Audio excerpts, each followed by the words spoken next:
What's going on, Raiders? Duelim here, and today we're going to be talking about where to focus next in the Great Hall after you finally maxed out one of your specific tiers here. And you see, I finally hit 10 out of 10 on my magic accuracy, and there's a lot of options on where to go next. And I actually had an idea of where to go next, and I was very wrong. So this is extremely important on where you end up focusing next. But first, let's make sure we're talking about my download link in the description. We're also talking about that QR code you can scan to get started in Raid Shadow Legends, because I have been having a blast and I want you to have a blast too. I'm not joking. This game is so much fun, and you can start off the best way possible with Eleanor, a legendary nuker. Day number 1, and at level 10, you're going to be getting Tagore, epic support character, one of the best in the game. Then at level 20, you're going to be getting Ugo, another insane epic support character. And then at level 30, you're going to be getting a cleanser and a healer in Mausoleum Mage. So you've got a bunch of heals, a bunch of cleanses, a bunch of stuff that you need to survive and keep your epic nuker alive. And then you're going to get another epic nuker. So when you're in game in your Bastion, you're going to go on the left-hand side here, click on promo codes, and then you're going to enter promo code Demon Slayer. Now, this needs to be done within the first 24 hours of making your account, or it will not work. And this has to be the first promo code you type in. This is going to get you Tholen Foulbeard, another legendary nuker who's absolutely insane, and everybody has been working so hard to get him right now. He is awesome, and I couldn't recommend him enough. And then just for logging in for the month of July, you're going to be getting Lemnisci Goldwing as well, another legendary character. So that's 3 legendaries, 3 epics, the best way to start in a Raid Shadow Legends ever before. So let's go back to the Great Hall here. So we've got the Great Hall, and you see I finally finished my accuracy for magic, and that's usually where people go first because they're using Kale a lot, because that's the starter, and the accuracy is going to determine how much the debuffs landing and how accurate they are essentially with those debuffs landing. So that's extremely important. You see, I also started working on the Void Affinity as well, because I was using Supreme Gaelic a bunch, because he's Void and he puts those HP burns to decrease speed as well. All that kind of stuff. Now, there's options on where to go next. So, because I have Geomancer and Tholen, who are both Force Affinity, I definitely want to start working on Force Affinity. And that's going to be different for everybody, right? It all depends on your roster and who you have and who you are using the most, right? So like the rest, I have like a lot of good magic supports. I have a lot of good Force supports Spirit supports as well with Lysandra. And then I also have Duchess, who's a Spirit support as well. So those are really good. But for damage, raw damage, I noticed that I'm going to need help in the Force department. And I'm so happy I got Tholen, so happy I got Geomancer as well. Now I have that covered. But now I need to build their affinity. So you have 6 options here. You've got HP, attack, defense, crit damage, resistance, and accuracy. So let's break down all of them and then go with tiers on which one's the most important. So we already talked about accuracy. This is the effectiveness of your character landing a debuff, essentially. Now let's go to resistance. So resistance is going to be how much your characters can resist those debuffs. So this is the anti-accuracy, essentially. So the higher this goes up, essentially the lower the accuracy, or the higher the accuracy needs to be able to land something on someone.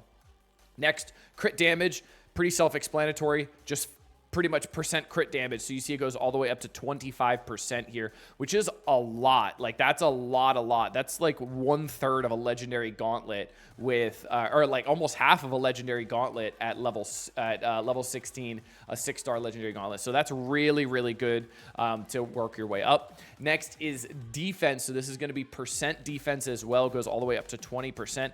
So this is just going to be making sure that your character survives longer. So this means that the amount of HP they have will just be essentially more effective because they're going to be decreasing the amount of damage, essentially like armor in other games, right? So they're going to be decreasing the amount of damage that they receive. Now, attack Pretty straightforward as well. It's percent attack based as well, which is really nice. Everything here is percent attack based when it comes to attack, crit, and HP as well. And the only things that are flat are going to be accuracy, resistance, and defense. So another percent base. This goes all the way up to 20%. Very, very helpful as well. And then HP, pretty straightforward. This is how many hit points your character has. Goes all the way up to 20% as well. Now, we are absolutely going to be doing the Force Affinity next, like I said, for Geo and Tholen. So I have options here. And I realized, if you saw my video when I did the Doom Tower on my other channel, I ended up really needing accuracy on Geomancer. Like, I had a lot of his A3s being resisted when I was going against that final boss, the Ice Spider. So I think accuracy is going to be the way to go. And I think accuracy is going to be the way to go for all of these, because landing those debuffs is pretty much the most important thing you can do here, and the most important thing you can upgrade in Raid Shadow Legends outside of speed, which we don't have that option here, right? We don't have an option to upgrade speed. We do in the area bonuses, but that's another video, which I will end up doing for sure. But for affinity bonuses, accuracy is going to be the most important. This is number one without a shadow of a doubt. After that, I really do think crit damage is going to be the most important. Crit damage is going to be the second most important stat that you're focusing on nukers. So if we go over to my nukers here, let's go over and look at Alice here. So if we look at her stats here, you can see my crit rate is at 94%, which I would really ideally like that at 100. Do not have that at 100. It's at 94, but it's pretty good.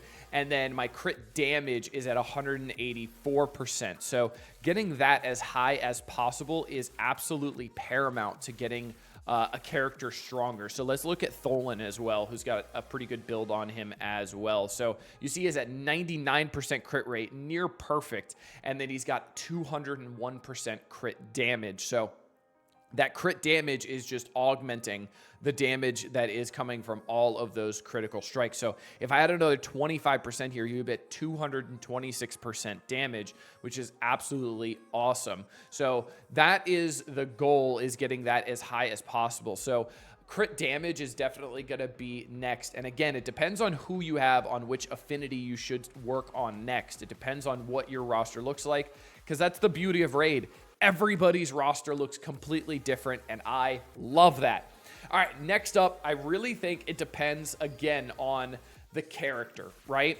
And what you have. Are you really trying to focus on your damage dealers in the Force Affinity, or are you starting to focus on some tanks? Do you have a really good tank? Do you have like Ultimate Death Knight? Do you have a really, really chunky tank that you really want to keep alive? And that depends on who you have, right? So for me, because I want pure raw damage, I'm going to go attack next. So attack is going to be number 3 for me on this. Attack is going to be that that percent attack that is going to increase the amount of damage you're putting out, which also helps augment the crit damage as well. So that is extremely, extremely important to have high. Also, a lot of the characters' multipliers on their abilities scale with attack. So if we look at champions here, we go here, and then we go to the skills. So you see damage based on attack. So you see it's ATK right there. That's attack, right?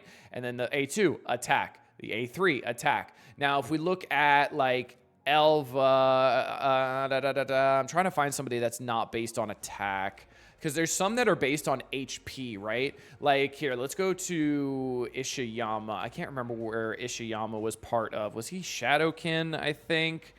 Let's find Ishiyama. He was the, there he is. He was, look at that. So Ishiyama is going to be an HP-based nuker. So his damage is going to be based on how much health he has. So you want a lot of health build on him, and if I had him and he was like my number 1 character, I would look at the Spirit Affinity and work on HP to get him a lot better everywhere, right? Because his damage scales off of HP. The A2, also HP. The A3, also HP. Does that make sense? It's pretty simple once you look at it. So you got to make sure you look at the abilities and see damage based on and what it's based on here. So it's super, super, super important to know what the damage is based on. So At that point, after I do accuracy, after I do crit damage, after I do attack, I think I'm going to end up doing HP, because HP is going to effectively help everyone, right? And it's really, because that's going to help my damage dealers, that's going to help my tanks, it's going to help my supports, it's going to help everybody. And I have seen some advice out there that HP is way more important than I'm putting it there to be, because just like the same argument I just made, HP affects everybody, right? So for crit damage and attack, those only affect your nukers, but your nukers are going to be your most important part of your roster, especially early on, because in wave content and stuff like that, you want to get as much damage out there as early as possible, as quickly as possible. And you can augment that with a lot of lifesteal builds and be able to stay alive longer and kind of bounce back that way without needing this extra HP boost. But I definitely think HP is going to be fourth on the list there.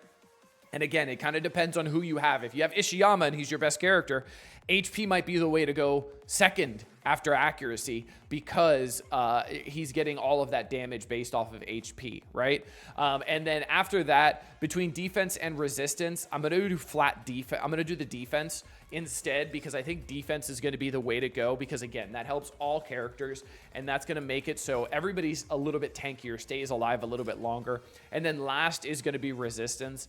And it's not to like say resistance is the worst.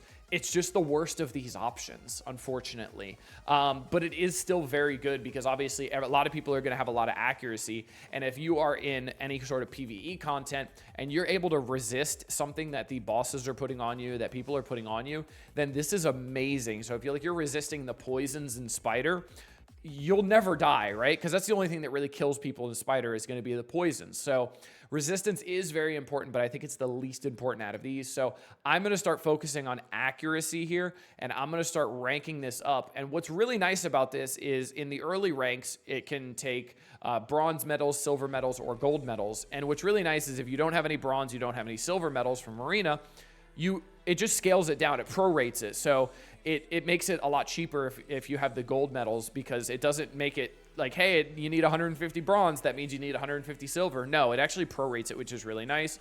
So I think we'll be able to get this up to like level 6, maybe level 4. Okay, not bad.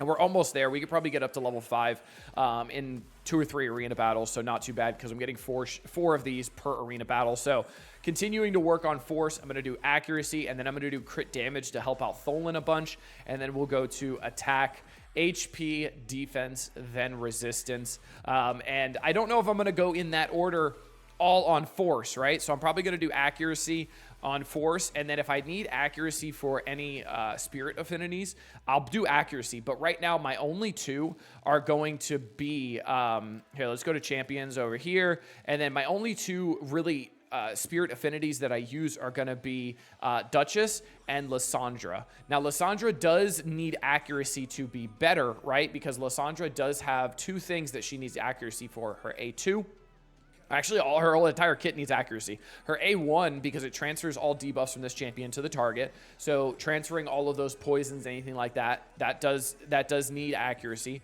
The A2 fully depletes the target's turn meter. That needs accuracy. And then same thing with the A3, depleting target's turn meter as well. So that all needs accuracy. So accuracy on Spirit would be really important.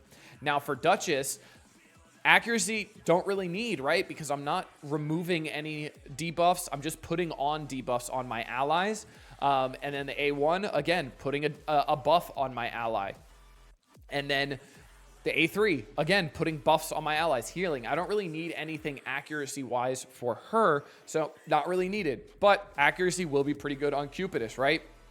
He's got the A2 for HP burn. He needs accuracy to land that. The A3, also accuracy dependent, because there's an HP burn on there as well. So accuracy for Spirit is probably where I'm going to end up going next. And then I'll probably work on crit damage for Force. Because, again, I have Tholen, and Tholen's going to be my bread and butter character for probably a really long time, especially for force damage. So I definitely want to lean into that as much as humanly possible. So I hope this helps you guys out with the Great Hall and where to go next for affinity bonuses. I'm most likely going to make a video for area bonuses as well and where I'm focusing there and where is going to be best to focus based on where you are in the game. So again, hope this helped you guys out. Make sure you're clicking that download link below and get started off the best way possible. 3 legendaries, 3 epics, the only way you should start a Raid Shadow Legends account. But until next time, this has been Duelim. Later, Raiders.